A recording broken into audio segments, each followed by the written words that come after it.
buka kitab kita dalam kitab 1 Samuel pasal yang ke-17.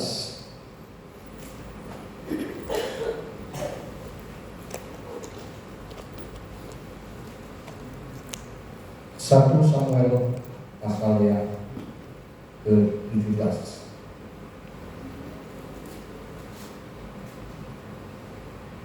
Ayat 57 dan ayat 58.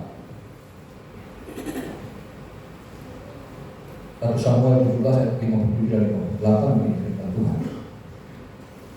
Ketika Daud kembali sesudah mengalahkan orang Filistin itu, maka Abner memanggilnya dan membawanya menghadap Saul, sedang kepala orang Filistin itu masih ada di tangannya. Kata Saul kepadanya, "Anak siapakah engkau, ya orang muda?" Jawab Daud, "Anak hamba tuanku Isai orang Bethlehem." Puji Tuhan. Bapak Ibu Saudara sekalian, Tuhan inilah kisah klasik yang bisa kita dengar dari sekolah minggu ya. Nah, kalau tadi saya menyampaikan kitab Keluaran di ibadah raya yang pertama dengan judul Melewati Jalan yang Sulit, kali ini saya mau bicara tentang refleksi kemenangan Daud atas Saul. Atas Goliat, ya. Refleksi kemenangan Daud atas Goliat. Bapak Ibu Saudara Tuhan, ini kisah klasik. Semua sudah tahu. Tapi saya ingin merefleksikan kembali bagi kita supaya kita merenung bahwa di dalam kisah ini kita mendapati ya, dari keseluruhan kisah di dalam 1 Samuel pasal 17 ini kita mendapati ada 3 tokoh yang diceritakan situ yang menjadi pemeran utamanya. Yang pertama adalah tentu saja Daud. Lalu ada Saul dan ada musuh Israel yaitu Goliat. Ya, saudara dapat lihat ya di slide bahwa Goliat itu adalah sumber masalah Israel. Jadi refleksi kemenangan Daud atas Goliat ini menjadi perenungan bagi kita dalam pergumulan keseharian. Ya, Saul itu adalah petahana Raja Israel dan Daud tentu adalah suksesornya Saul. Nah, saudara, Goliat dalam kehidupan anak-anak Tuhan sebenarnya ada 2 wujud, yang kelihatan atau visible dan yang tidak kelihatan atau invisible. Dan keduanya ini sama berbahayanya apabila tidak dihadapi dan dikalahkan. Jadi ada yang kelihatan, ada yang kelihatan. Nah, sama-sama bahayanya ya.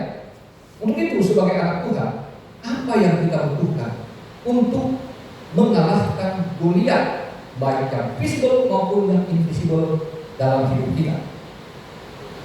Mari kita lihat yang pertama, ya, kita melihat dulu yang harus memiliki kuasa Roh Tuhan atau Roh Allah. Klasik sekali. Tapi memang ini fondasinya, ya, bahwa Daud diurapi Samuel dan dikatakan Roh Tuhan berkuasa atasnya.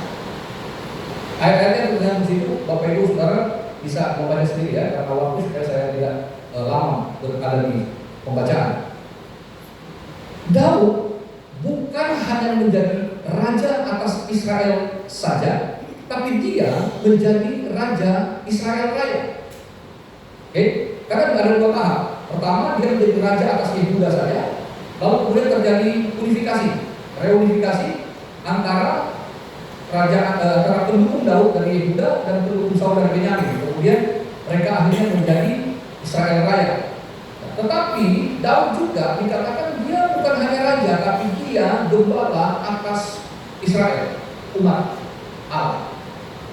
Selain kasih Tuhan, bahwa setiap kita yang percaya Tuhan Yesus, kita dikatakan dimateraikan oleh Roh Kudus atau Roh Allah itu.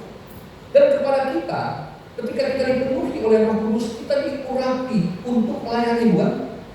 Oke, sesuai dengan Kisah Para Rasul 1:8 yang biasa kita dapatkan dalam ibadah-ibadah doa pencurahan Roh Kudus, ya. Nah, ketika kita dipenuhi dengan Roh Kudus, maka sesungguhnya kita harus sadar kita punya pelayanan dalam skala yang ternyata itu besar. Kita bukan hanya melayani dalam skala yang terbatas, tetapi kita menjadi pelayan untuk jangkauan yang luas. Dalam seorang anak muda ditetapkan Tuhan bukan hanya menjadi raja, tapi juga gembala. Artinya bahwa dia bukan hanya akan memerintah secara politik. Dia bukan ditetapkan Allah hanya sekedar menduduki jabatan publik yang bersifat politis, namun dia juga adalah seorang raja pilihan yang merupakan seorang pemimpin spiritual. Pemimpin spiritual yang menjadi pelayan dan bukan hanya untuk seseorang, tapi untuk umat Allah. Dalam keseharian kita bukan hanya menjadi pelayan di gereja, tapi kita juga menjadi gembala atas keluarga kita. Gembala sedang memimpin jemaat agar diperlengkapi supaya kita juga bisa menggembalakan keluarga masing-masing. Bahwa menggembalakan keluarga saja, ngurusin keluarga, itu butuh kuasa Tuhan. Saya orang yang latar belakang temperamental, suka berantem. Ketemu istri yang dari keluarga dalam tanda petik baik-baik gitu, yang gak suka ribut. Ketemu saya, ini bagaikan api dan air. Ya saya apinya jadi air. Dan untuk bagaimana saya bisa menjadi seorang hamba Tuhan, saya harus menjadi pertama-tama kata firman dari seorang suami yang dihormati. Di mana? Di rumah. Kalau saya di rumah dihormati oleh istri anak-anak saya, maka di gereja jemaat akan menghormati saya. Ternyata fondasinya ada di rumah. Lebih sulit menggembala keluarga sendiri daripada menggembala jemaat. Ya fondasinya di keluarga. Hanya saya saran ini, makanya saya berkata kepada teman-teman hamba Tuhan, kalau seorang gembala gagal di suatu pelayanan gereja, dia bisa ulang di tempat yang lain. Tapi kalau seorang gembala gagal dalam rumah tangga, sulit pulih. Mau kemana dia? Kawin lagi, terus menggembala lagi, gak bakalan. Gitu. Bahwa ternyata ketika kita menghadapi Goliat dalam hidup kita sehari-hari, baik yang visible maupun yang invisible, kita butuh kuasa Allah, kuasa Tuhan. Artinya ketika Daud diurapi Tuhan, mulai hari itu dia tidak akan berjalan menurut kekuatannya sendiri, tapi berdasarkan tuntunan kuasa Roh Tuhan itu. Bukan berarti kekuatannya hilang, enggak, tapi artinya sekarang dia tidak akan memimpin diri sendiri, tapi dia akan dipimpin oleh Roh Allah. Tadi ada hubungannya dengan ibadah pertama tentang bagaimana dipimpin oleh Roh Tuhan. Nah, Bapak Saudara sekalian Tuhan, kalau di dalam menjalankan kehidupan sehari-hari, kita bukan hanya akan dipimpin Roh Kudus di dalam gereja, tapi di rumah tangga kita, di tempat kerja kita, di sana ada banyak Goliatnya masing-masing. Dan itu butuh kuasa. Kuasa yang diberikan oleh Roh Kudus bukan untuk menjadikan seseorang itu berkuasa atas orang lain, tapi dia akan berkuasa atas masalah. Dia akan menguasai, bukan menguasai orang lain seperti Saul yang menjadi diktator, tapi bagaimana akhirnya seperti Daud yang dalam posisi raja, ia sadar ia pun seorang pemimpin spiritual, pemimpin rohani. Dia bukan hanya memimpin secara politis, tapi dia akan memimpin Israel dengan iman penuh kepada Tuhan. Ini jemaat Tuhan ketika diurapi Tuhan penuh dengan kuasa Allah, dia bukan hanya akan menggunakan kekuasaan itu agar dapat menguasai orang, tapi justru kuasa itu untuk melayani orang.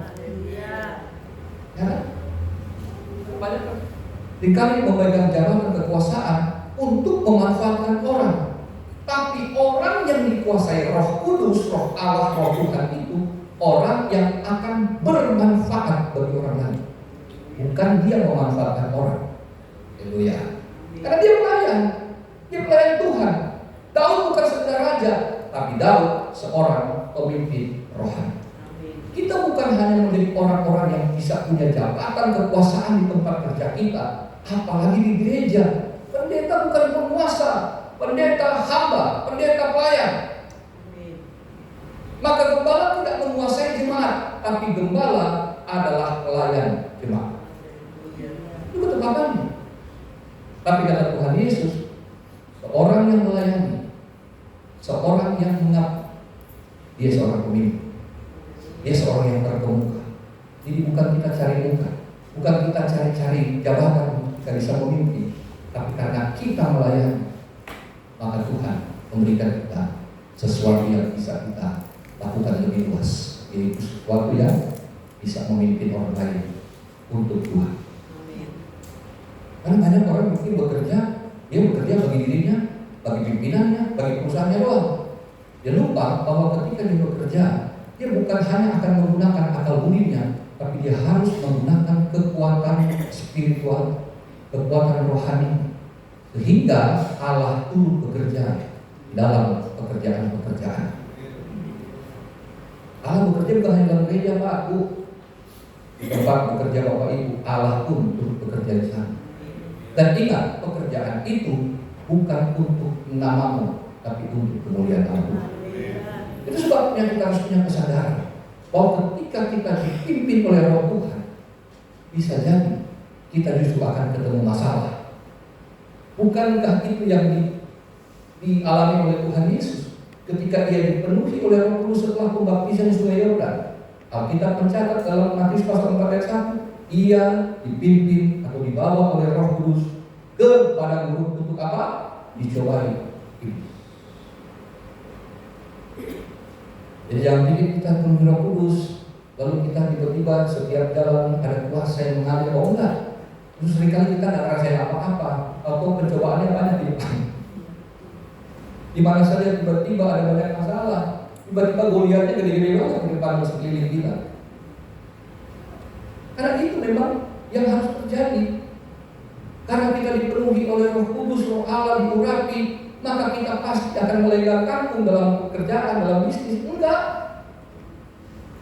Kita akan ketemu banyak masalah. Goliatnya banyak justru di situ. Karena disitulah kita akan diuji. Dalam konteks negatif dari sisi iblis ya, dia mencobai, tapi dari perspektif Tuhan kita diuji.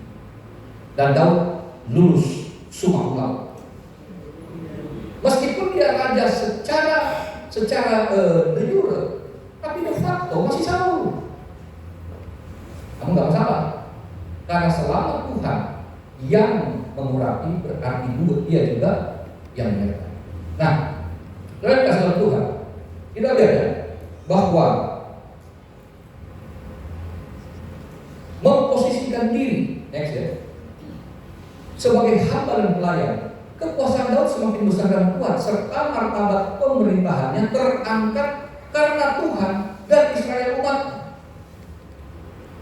Pada saat kita memposisikan diri sebagai hamba dan pelayan, perhatikan seperti Daud, justru disitulah Tuhan mengangkat kita. Kalau kita coba mengangkat diri sendiri, coba mempromosikan diri sendiri, justru Alkitab bilang disitulah kejatuhan.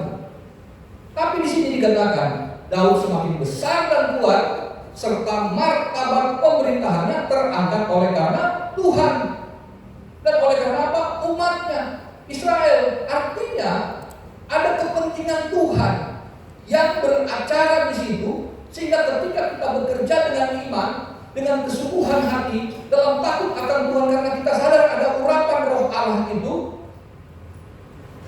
maka kita nggak cari, kita nggak minta, Tuhan mengangkat kita. Martabat raja kita diangkat. Jadi bukan raja diangkat karena faktor keturunan ya.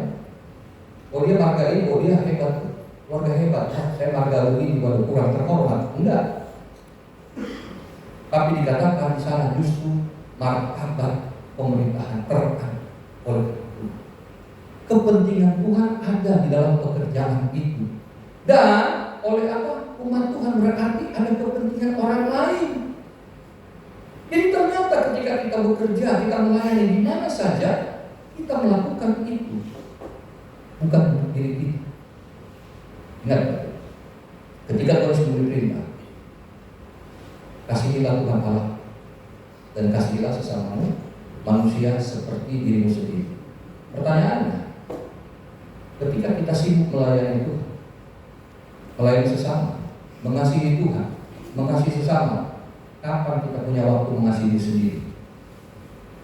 Nihil. Saya sebagai gembala mengalami ketika saya sibuk melayani Tuhan kami jemaat, kan diri saya nggak mikirin.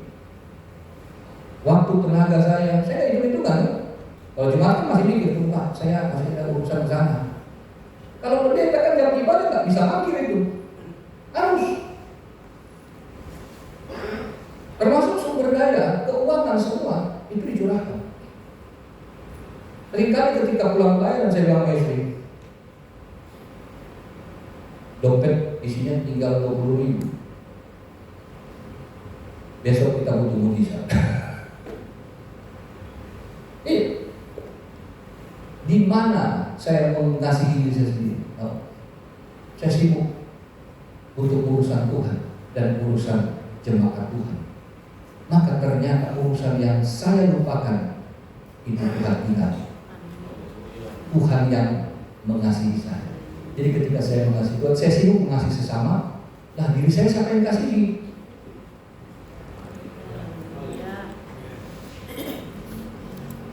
Sesimpel itu harusnya.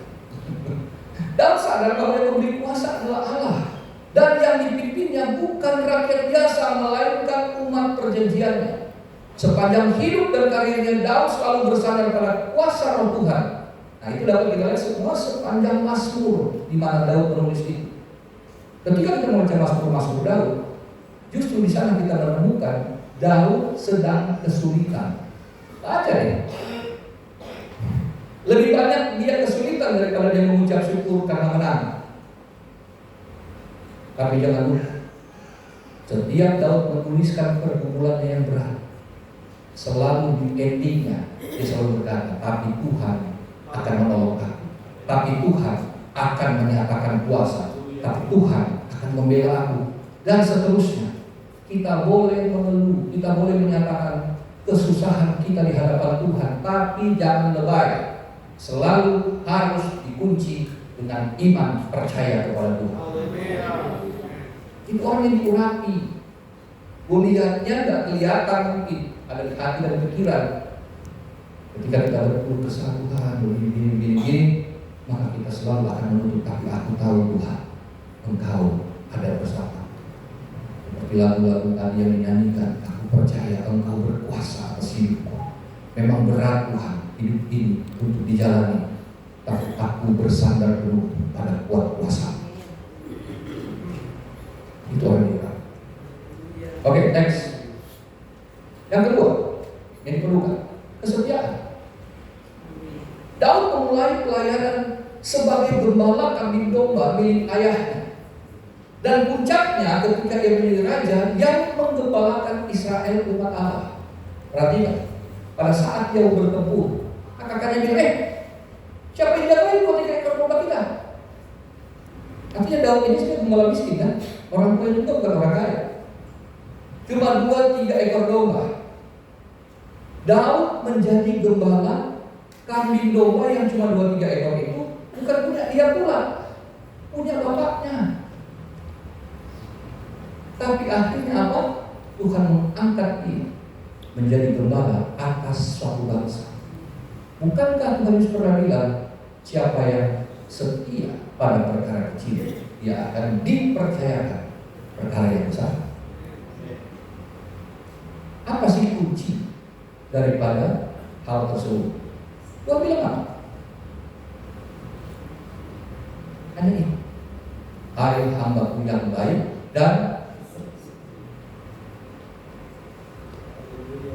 cuma 2-3 ekor domba, layani. Tadi saya bercerita dengan Rujek, saya bilang, saya tahun 2004 sampai 2009 dengan istri saya hanya melayani 2 ekor domba Allah, jemaatnya Tuhan, suami istri. Tapi saya dan istri tetap percaya bahwa Tuhan ada dalam ibadah. Bukankah 2-3 orang berkumpul dalam nama Yesus, di situ dia hadir? Kenapa saya harus tunggu jemaat banyak baru saya bersuka cita? No, di mana ada Tuhan, di situ ada sukacita. Lu nggak bosan melayani kami? Oh tidak Bu, Bapak, saya punya iman. Bapak Adam, Ibu Hawa, suatu saat akan beranak pinak. Selesai, sesederhana itu. Kau lihat dia coba membuat saya lemah. Lu masih setia main di situ, nggak mau pindah? Oh tidak.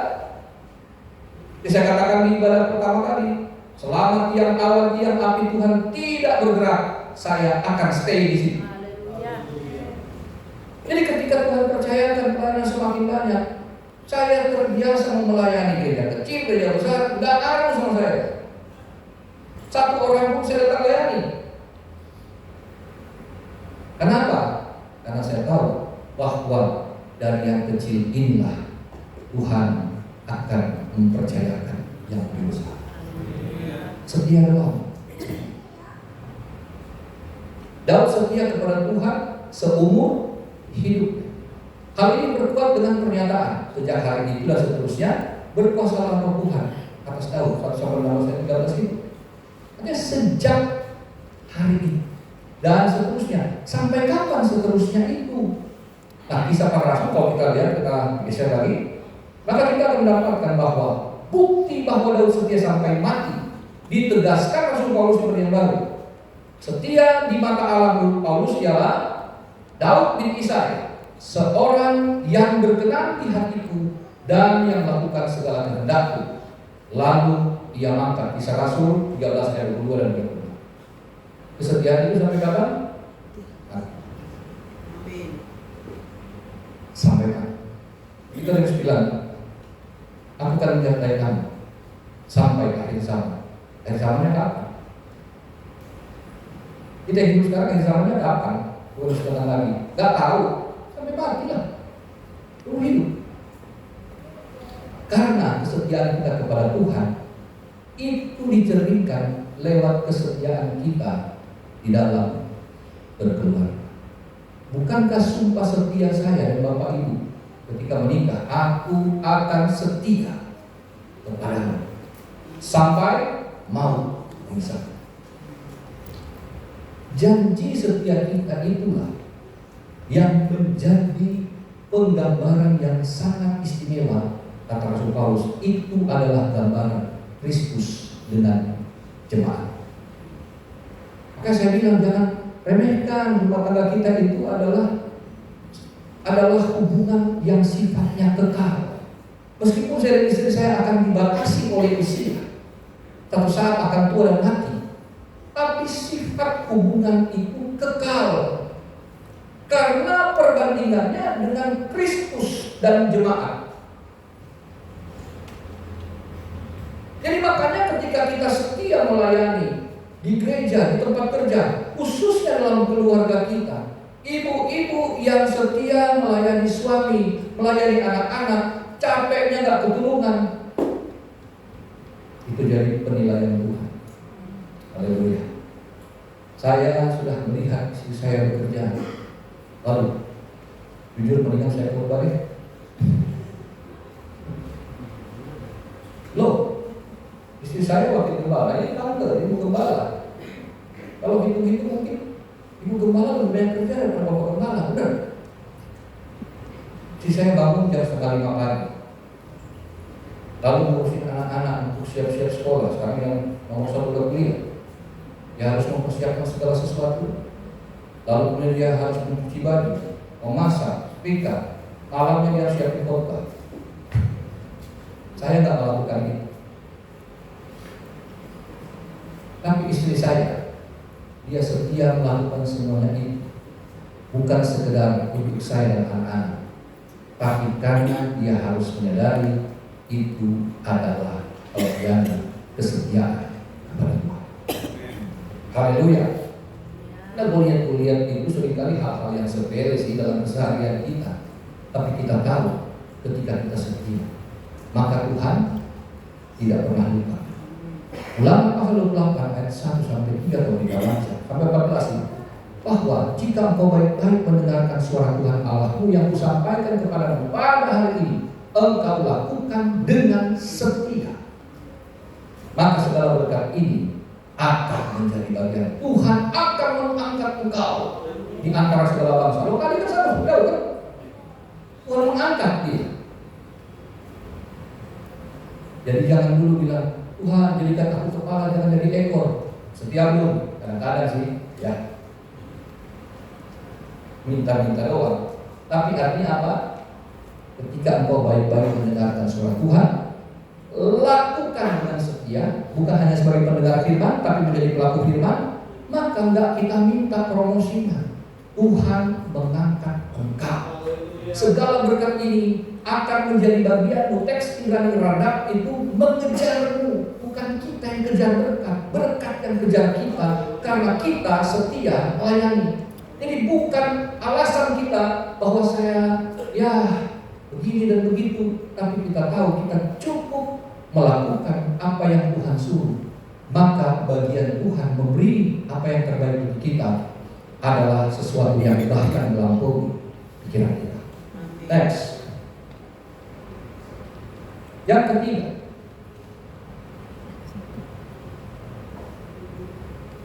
itu salah ketiga. Yang ketiga, iman dan keterampilan. Yang kita butuhkan untuk mengalahkan dunia, iman dan keterampilan. Nah, sini ada mind blowing-nya yang saya sampaikan. Daud sangat percaya diri karena 3 hal. Ini yang pertama tentu kita pasti tahu. Ia beriman teguh kepada Tuhan Allah Israel. Pasti. Siapa dia ini yang tidak bersurat ini? Dia datang mau pedang, tapi aku datang dengan nama Tuhan semesta alam, Allahnya Israel. Yang kedua, Daud mengaku bahwa dirinya memiliki pengalaman bertempur dengan singa dan beruang.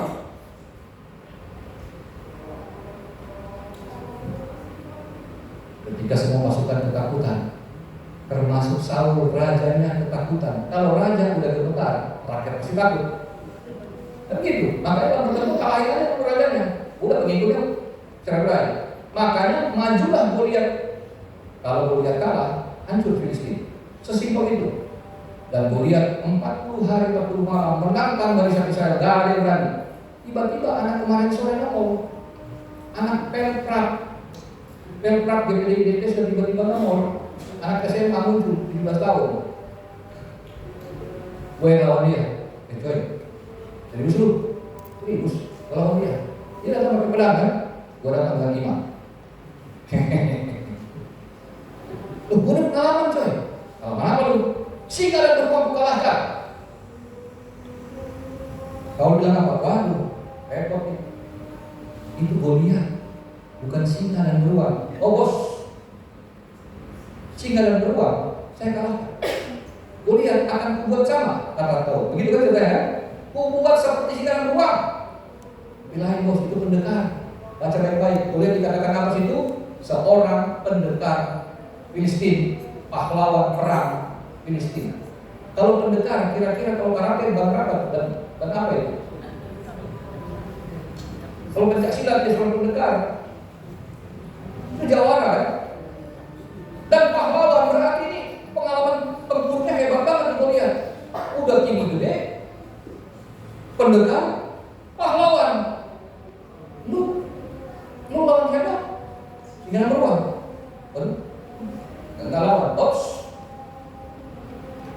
Lawannya boleh beda bos, tapi Tuhan ku sama. Maka dia bilang, akan kubuat dia sama seperti. Kan beda orang, itu orang, ini singa beruang. Bapak Ibu, pertanyaannya, Goliat pakai senjata apa? Lebih dan pedang. Singa pakai apa? Cakar dan gigi. Beruang juga demikian. Oke, lu Bapak Ibu, seorang anak di sini ada yang pemuda remaja, ada yang berani ke taman safari masuk ke kandang singa? Coba, Anda pikir lawan singa gampang? Hah? Ayo, ada yang lawan singa? Atau ke kandang beruang? beruang di sini pendek-pendek. Kasihan beruangnya kurus-kurus.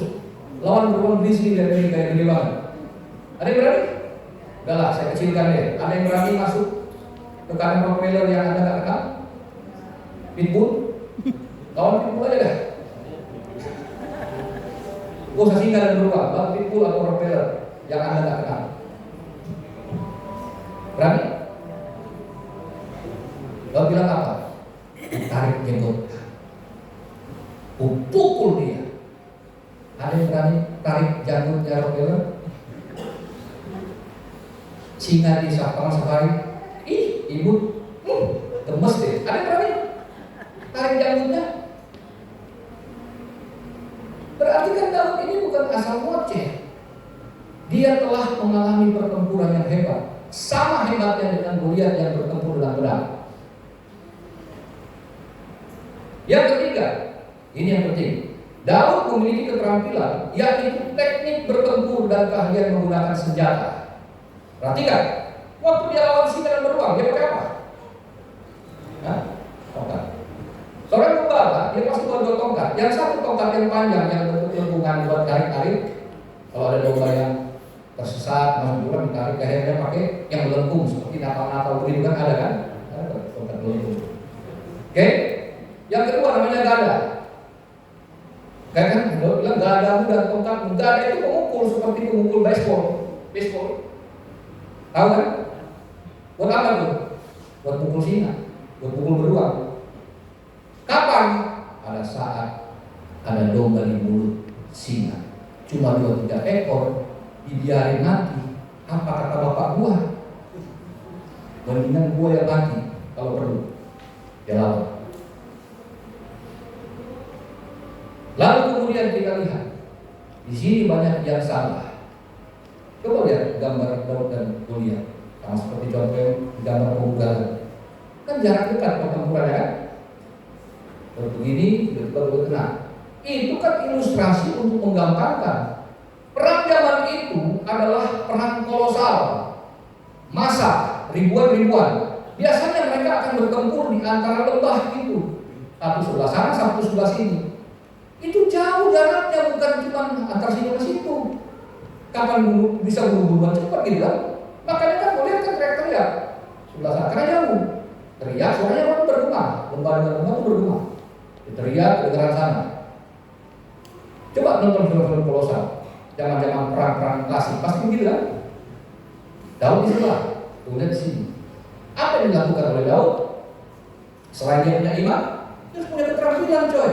Dia menggunakan senjata jarak dekat yang namanya gada ketika mengalahkan singa dan beruang, dan dia menggunakan senjata yang satu lagi yang seperti katapel itu untuk pertempuran jarak menengah. Banyak orang nggak nyangka di Daud ini, makanya nggak ada yang nyangka, karena dia ternyata seorang yang expert menggunakan senjata. Dia seorang yang terampil menggunakan senjata. Pertama, sebelum dia maju, apa yang dilakukan? Dia ambil batu yang terpilih. Kalau nembak jarak jauh, Anda nggak bisa pakai peluru cis itu. Tembak burung jarak jauh nggak cukup yang begini-begini. Harus pelor dengan kaliber tertentu. Seorang penembak jitu akan menggunakan kaliber sesuai dengan jarak. Ukurannya ada. Daud pilih batu, 5 batu. Itu kan berarti dia sudah punya target. Sama seperti senjata sniper, itu dia punya 6 peluru di satu meleset, satu tembak. Berarti kan dia sudah terlatih mempersiapkan diri. Dia pilih batu, bukan ambil sembarang batu. Pilihan. Gak mungkin orang gak terlatih bisa mikir sampai situ. Iman itu dasar, tapi keterampilan itu diasah. Gak ada kan Gojek tiba-tiba begitu bangun tidur sebagai anak kecil, tiba-tiba pegang keyboard langsung jatuh. Adiknya tiba-tiba bisa main drum. Gak ada yang gak berlatih, tiba-tiba bisa main. Kamu. Dan Daud punya keterampilan. Dia pilih senjata, diputar. Itu bukan jarak dekat. Tombaknya Goliat 3 meter panjangnya, ceprot. Walaupun seputar mobil, ceprot, kena. Daud pakai apa? Pakai alih-alih. Kalau dia pakai pentungan, pakai gada, begitu dia begini, Daud pakai pentungan, pakai gada, Goliatnya pakai pedang, putus kayak sosis. Daud tahu senjata yang tepat. Pada saat Saul akan mengenakan senjatanya dan baju perang dari menolak, itu bukti. Coba kita lihat. Itu bukti dia tidak mau memakai jubah, tidak mau memakai pedangnya Saul, karena itu dia tahu bukan senjata dan peralatan yang tepat. Daud ahli berperang, yang saya katakan tadi, nomor 1. Nomor 2, Daud memilih senjata dan peluru yang tepat. Saya sudah katakan tadi. Yang ketiga di sini perhatikan, Daud dapat menembakkan batu tepat di dahi Goliat yang dilakukannya sambil berlari, menunjukkan ia mempunyai kemampuan pasukan khusus, yaitu menembak jin. Dari mana saya punya dasar ini? Seorang dokter teologi ketika seminar, saya isi seminar sisi 2 di sisi 1. Saya tolong di dokter apa ngomong begini. Saudara-saudara, kalau dengan iman Daud melempar ke kanan, dia pasti bisa ke kiri karena iman. Saya bising teman saya, emang bukan main karambol, hadap sana atau main biliar, hadap sana nanti dia balik ke sana. No, itu pasti keterampilan. Jalan. Itu ketika pertempuran ujung ke ujung itu pasti selalu dimulai dengan lari. Daud berlari. Baca baik-baik di ayat-ayat 45 sampai seterusnya. Setelah dia pilih, dia sarungkan diri, dia sambil berlari.